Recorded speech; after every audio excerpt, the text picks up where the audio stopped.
ನಮಸ್ಕಾರ ವೀಕ್ಷಕರೇ, super healthy ಕಾರ್ನರ್ಗೆ ತಮಗೆಲ್ಲರಿಗೂ ಸ್ವಾಗತ. ಇವತ್ತು ಸೂಪರ್ ಹೆಲ್ದಿ ಕಾರ್ನರ್ನ 100ನೇ ವಿಡಿಯೋನ ಅಪ್ಲೋಡ್ ಮಾಡ್ತಾ ಇದ್ದೇನೆ.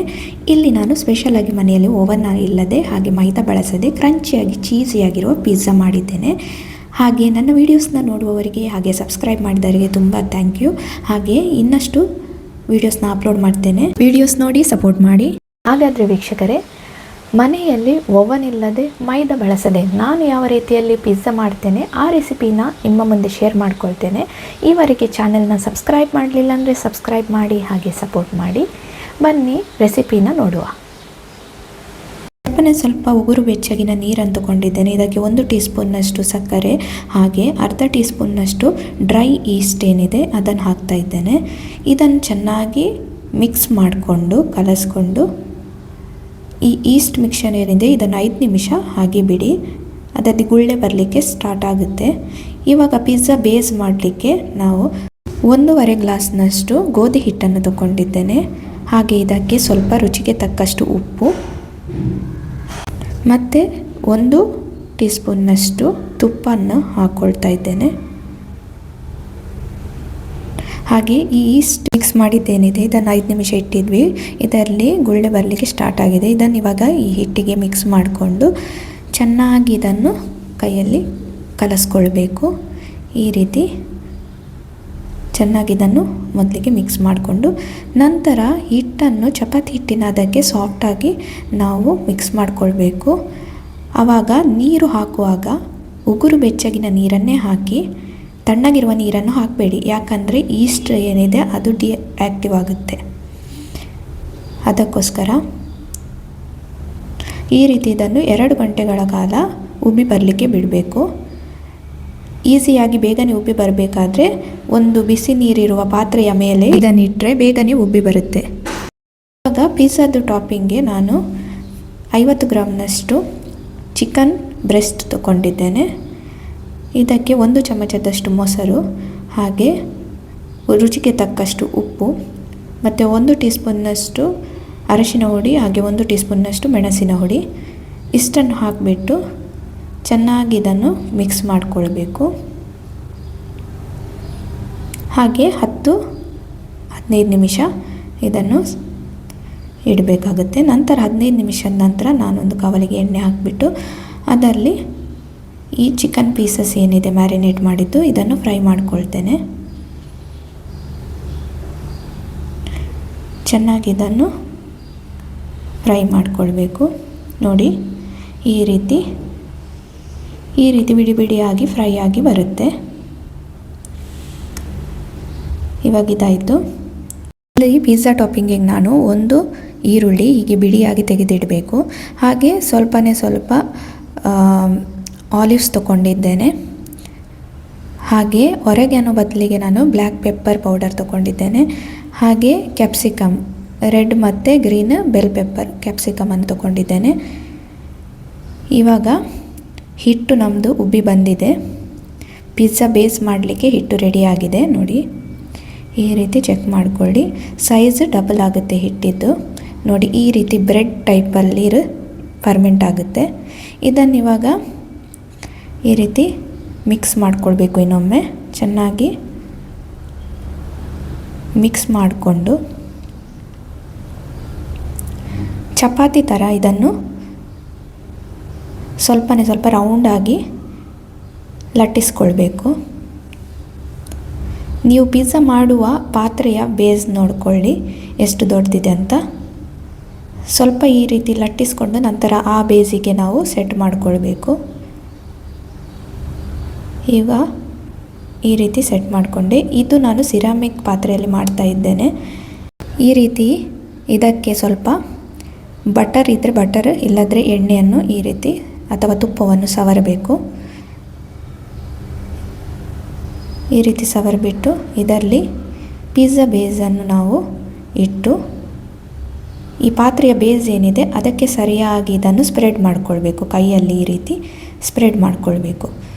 ಇವಾಗ ಕಡಾಯಿಯಲ್ಲಿ ಅಥವಾ ಯಾವುದೊಂದು ಪಾತ್ರೆಯಲ್ಲಿ ಉಪ್ಪು ಹಾಕಿ ಅದರ ಮೇಲೆ ಪ್ಲೇಟ್ ಇಟ್ಟು ಹಾಗೆ ಸಹ ಪಿಜ್ಜಾ ಮಾಡಲಿಕ್ಕೆ ಆಗುತ್ತೆ.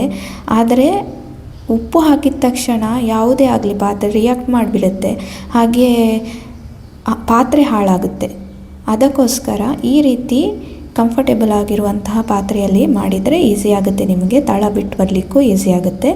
ಆಗ ಒಂದು ಫೋರ್ಕ್ ಅಥವಾ ಗಾರ್ಫ್ ಏನು ಹೇಳ್ತೇವೆ ಅದರ ಸಹಾಯದಿಂದ ಹೀಗೆ ಹೋಲ್ಸ್ ಮಾಡಬೇಕು, ತೂತು ಮಾಡಬೇಕು. ಯಾಕಂದರೆ ಹೀಟ್ ಸ್ಪ್ರೆಡ್ ಆಗುತ್ತೆ ಸ್ಟೀಮ್ ಬರುವಾಗ, ಹಾಗೆ ಬೇಗನೆ ಇದು ಬೇಯುತ್ತೆ. ಇವಾಗ ಇದರ ಮೇಲೆ ಟಾಪಿಂಗ್ಸ್ ಹಾಕುವ. ಇಲ್ಲಿ 1 ಟೀ ಸ್ಪೂನ್ನಷ್ಟು ಟೊಮೆಟೊ ಸಾಸ್ ಹಾಕ್ತಾ ಇದ್ದೇನೆ, 1 ಟೀ ಸ್ಪೂನ್ನಷ್ಟು ತಾಯಿ ಚಿಲ್ಲಿ ಸಾಸ್, ಹಾಗೆ 1 ಟೀ ಸ್ಪೂನ್ನಷ್ಟು ರೆಡ್ ಹಾಟ್ ಸಾಸ್ ಹಾಕ್ತಾ ಇದ್ದೇನೆ. ನಿಮಗೆ ಸ್ಪೈಸಿ ಇಷ್ಟ ಇದ್ದರೆ ಹೆಚ್ಚಿಗೆ ಬಳಸ್ಕೊಳ್ಳಿ. ಹಾಗೆ ಮೊಜರೆಲ್ಲ ಚೀಸ್ ಅಂತ ಸಿಗುತ್ತೆ ಮಾರ್ಕೆಟಲ್ಲಿ, ಆ ಚೀಸನ್ನು ನಾನಿಲ್ಲಿ ಬಳಸ್ತಾ ಇದ್ದೇನೆ. ಈ ರೀತಿ ಸಾಸನ್ನು ಮೊದಲಿಗೆ ಚೆನ್ನಾಗಿ ಸ್ಪ್ರೆಡ್ ಮಾಡಿಕೊಳ್ಬೇಕು. ತಳಭಾಗದಲ್ಲಿ ಬೆಣ್ಣೆಯನ್ನು ಹಚ್ಚಿದ್ದೇವೆ, ತುಪ್ಪ ಅಥವಾ ಬೆಣ್ಣೆ ಹಾಗೆ ಹಚ್ಚುವುದರಿಂದ ಬೇಸ್ ತಳ ಏನಿದೆ ಅದು ಕ್ರಂಚಿಯಾಗಿ ಬರುತ್ತೆ. ಕ್ರಂಚಿ ಇಷ್ಟ ಇದ್ದವರಿಗೆ ಚೆನ್ನಾಗಿರುತ್ತೆ. ಈ ರೀತಿ ಚೆನ್ನಾಗಿ ಸಾಸನ್ನು ಸ್ಪ್ರೆಡ್ ಮಾಡಿದ ನಂತರ ಮೊಜರೆಲ್ಲ ಚೀಸ್ ಅಂತ ಸಿಗುತ್ತೆ, ಈ ಚೀಸನ್ನು ಇದರ ಮೇಲೆ ಈ ರೀತಿ ಹಾಕ್ಕೊಳ್ಬೇಕು.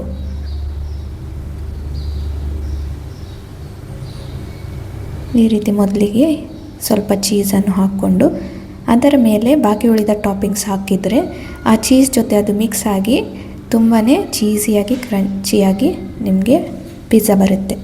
ಇವಾಗ ನಾನು ಫ್ರೈ ಮಾಡಿ ಇಟ್ಟಂತಹ ಚಿಕನನ್ನು ಇದರ ಮೇಲೆ ಹಾಕ್ಕೊಳ್ತಾ ಇದ್ದೇನೆ.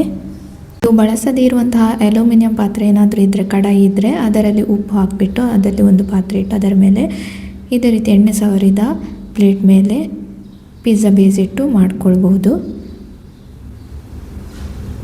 ನೀವು ಈ ರೀತಿಯ ರೆಸಿಪಿ ಮಾಡಬೇಕಂತಲೇ ಆ ಪಾತ್ರೆ ಇಟ್ಟಿದ್ದರೆ ಅದನ್ನು ಯೂಸ್ ಮಾಡಿಕೊಳ್ಳಿ, ಅಥವಾ ಈ ರೀತಿ ಸಿರಾಮಿಕ್ ಪಾತ್ರೆ ಬಳಸಿದರೆ ಸುಲಭ ಆಗುತ್ತೆ. ಅರ್ಧದಿಂದ 3/4 ಗಂಟೆ ಕಡಿಮೆ ಉರಿಯಲ್ಲಿ ಇದನ್ನು ಬೇಯಿಸಬೇಕು. ಈ ರೀತಿ ಆಲಿವ್ಸನ್ನು ಹಾಕ್ಕೊಳ್ತಾ ಇದ್ದೇನೆ. ನಿಮಗೆ ಆಲಿವ್ಸ್ ಇಷ್ಟ ಇದ್ದರೆ ಹಾಕ್ಕೊಳ್ಳಿ, ಇಲ್ಲದ್ರೆ ನಿಮಗೆ ವೆಜ್ ಪಿಜ್ಜಾ ಮಾಡೋದಾದರೆ ಸೋಯಾ ಚಂಕ್ಸನ್ನು ಇದೇ ರೀತಿ ನಾನು ಚಿಕನ್ ಯಾವ ರೀತಿ ಫ್ರೈ ಮಾಡಿದ್ದೇನೆ ಅದೇ ರೀತಿ ಸೋಯಾ ಚಂಕ್ಸನ್ನು ಫ್ರೈ ಮಾಡ್ಬೋದು, ಪನ್ನೀರ್ ಫ್ರೈ ಮಾಡ್ಬೋದು, ಅದನ್ನೆಲ್ಲ ಇದರ ಮೇಲೆ ಟಾಪಿಂಗ್ಸ್ಗೆ ಹಾಕ್ಕೊಳ್ಬೋದು. ನಿಮಗೆ ಏನು ಇಷ್ಟ ಆ ಟಾಪಿಂಗ್ಸನ್ನು ನಿಮಗೆ ಇಷ್ಟ ಇದ್ದ ಹಾಗೆ ಹಾಕ್ಕೊಂಡು ಪಿಜ್ಜಾ ಮಾಡ್ಕೊಳ್ಬೋದು.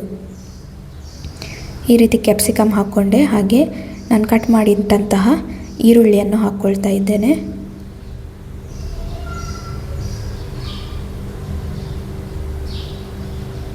ಈ ರೀತಿ ಎಲ್ಲ ಟಾಪಿಂಗ್ಸ್ ಹಾಕಿಬಿಟ್ಟು ಅದಕ್ಕೆ ಪೆಪ್ಪರ್ ಪೌಡರ್ ಹಾಕ್ತಾ ಇದ್ದೇನೆ. ಒರೆಗಾನೋ ಅಂತ ಸಿಗುತ್ತೆ ಪೌಡರ್, ಅದನ್ನು ಹಾಕ್ತಾರೆ, ಆದರೆ ಒರೆಗಾನೋ ಬದಲಿಗೆ ನಾನು ಪೆಪ್ಪರ್ ಪೌಡರನ್ನು ಯೂಸ್ ಮಾಡ್ತಾ ಇದ್ದೇನೆ, ಅದು ಸ್ಪೈಸಿ ಇರಲಿಕ್ಕೋಸ್ಕರ. ಇಲ್ಲಿ ಇನ್ನೊಮ್ಮೆ ಆ ಮೊಜರೆಲ್ಲ ಚೀಸನ್ನು ಇದರ ಮೇಲೆ ಹಾಕ್ಕೊಳ್ಬೇಕು. ಈ ರೀತಿ ಸ್ಟವ್ ಮೇಲೆ ಕಡಿಮೆ ಉರಿಯಲ್ಲಿ ಇಡಬೇಕು. ಹಾಗೆ ಇದರ ಮೇಲೆ ಈ ಲಿಡ್ಡನ್ನು ಹಾಕ್ತೇನೆ. ಈ ಹೀಟ್ ಏನಿದೆ ಹೊರಗೆ ಬರಬಾರ್ದು, ಸ್ಟೀಮ್ ಏನಿದೆ ಆ ಪಾತ್ರೆ ಒಳಗೇ ಇರಬೇಕು. ಅದಕ್ಕೋಸ್ಕರ ಒಂದು ಪೇಪರ್ನ ಸಹಾಯದಿಂದ ಅದರ ಹೋಲ್ ಏನಿದೆ, ಲಿಡ್ಡಿದ್ದು ಹೋಲ್ ಏನಿದೆ ಮುಚ್ಚಳದ್ದು, ಅದಕ್ಕೆ ಆ ಹೋಲನ್ನು ಬಂದ್ ಮಾಡ್ತಾ ಇದ್ದೇನೆ. ಹಾಗೆ ಇದನ್ನು ಸ್ಟೀಮ್ ಆಗಲಿಕ್ಕೆ 30 ನಿಮಿಷ ಬಿಡ್ತೇನೆ. ಕಡಿಮೆ ಉರಿಯಲ್ಲಿ ಇಡಬೇಕು. ಇವಾಗ ನೋಡಿ 30 ನಿಮಿಷದ ನಂತರ ನಿಮಗೆ ಚೀಸ್ ಎಲ್ಲ ಮೆಲ್ಟ್ ಆದದ್ದು ಗೊತ್ತಾಗುತ್ತೆ. ಹಾಗೆ ಪಿಜ್ಜಾ ಬೇಸ್ ಏನಿದೆ ಅದು ಕೂಡ ಫ್ಲಫಿಯಾಗಿ ಬರುತ್ತೆ, ಉಬ್ಬಿಕೊಂಡು ಬರುತ್ತೆ. ನೋಡಿ ಇವಾಗ ನಮ್ಮ ಪಿಜ್ಜಾ ರೆಡಿ ಆಯಿತು. ಇವಾಗ ಒಂದು ಪ್ಲೇಟಿಗೆ ಇದನ್ನು ಟ್ರಾನ್ಸ್ಫರ್ ಮಾಡಿಕೊಂಡು ಇದನ್ನು ಚೆನ್ನಾಗಿ ಕಟ್ ಮಾಡಿಕೊಂಡು ಸರ್ವ್ ಮಾಡಿದರೆ ಆಯಿತು. ನಾನಿಲ್ಲಿ ಚಾಕುವಿನ ಸಹಾಯದಿಂದ ಕಟ್ ಮಾಡ್ಕೊಳ್ತಾ ಇದ್ದೇನೆ. ನಿಮಗೆ ಈ ರೀತಿ ಪಿಜ್ಜಾ ಕಟ್ಟರ್ ಕೂಡ ಸಿಗುತ್ತೆ, ಪಿಜ್ಜಾ ಕಟ್ಟರ್ ಇದ್ದರೆ ಅದರಿಂದಲೂ ಕಟ್ ಮಾಡ್ಕೊಳ್ಬೋದು. ಇವಾಗ ಪಿಜ್ಜಾ ಕಟ್ ಮಾಡುವಾಗ ಗೊತ್ತಾಗ್ತಾ ಇದೆ ಬೇಸ್ ತುಂಬಾ ಕ್ರಂಚಿಯಾಗಿ ಬಂದಿದೆ.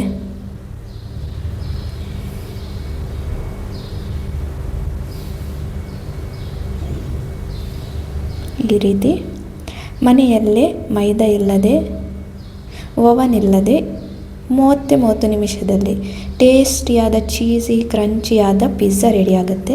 ಈ ರೆಸಿಪಿನ ನಿಮ್ಮ ಮನೆಯಲ್ಲಿ ನೀವು ಟ್ರೈ ಮಾಡಿ, ಹಾಗೆ ಹೇಗಾಗಿದೆ ಅಂತ ಕಮೆಂಟ್ ಬಾಕ್ಸಲ್ಲಿ ತಿಳಿಸಿ. ಪಿಜ್ಜಾ ತಿನ್ನಲಿಕ್ಕೆ ಇಷ್ಟ ಆದರೆ ಮನೆಯಲ್ಲಿ ಈ ರೀತಿ ಮಾಡಿ ತಿನ್ಬೋದು. ನೋಡಲಿಕ್ಕಂತೂ ತುಂಬಾ ಡಿಲಿಷಿಯಸ್ ಆಗಿ ಕಾಣ್ತಾ ಇದೆ, ಟೇಸ್ಟ್ ಕೂಡ ಮಾಡಿದೆ, ತುಂಬಾ ಚೆನ್ನಾಗಿತ್ತು. Thank you.